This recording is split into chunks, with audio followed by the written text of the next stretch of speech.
सुनील भाई से निवेदन करूंगा कि सभी साथियों का परिचय करवाएं। श्री सुनील भाई। पंकज यादव जी सरपंच बोहान जिला इंदौर।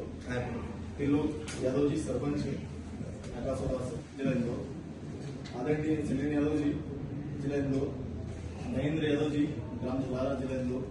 विजेंद्र जी अटावदा बीजेपी से भी है, सरपंच है। आर्मी से रिटायर है श्रीकांत जी यादव जिला इंदौर। मनोहर जी यादव पितापुर से। रघुसर यादव जी जिला इंदौर। हुकम सिंह जी पटेल साहब जिला देवास। सरपंच साहब है नांदेड़ से जिला देवास। दौलत जी यादव है कुलाला से जिला देवास। धरण सिंह यादव सरपंच साहब है कुलाला से जिला देवास।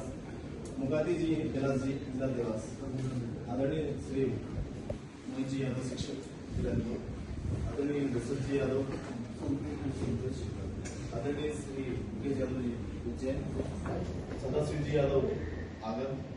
बाबूलाल जी यादव आगर। सुनील यादव जी भटनगर जिला उज्जैन। डॉक्टर सोहन यादव जी उज्जैन जिला। डॉक्टर सूरज सिंह जी यादव तहसील जिला सीहोर। संजय जी यादव तहसील जिला सीहोर।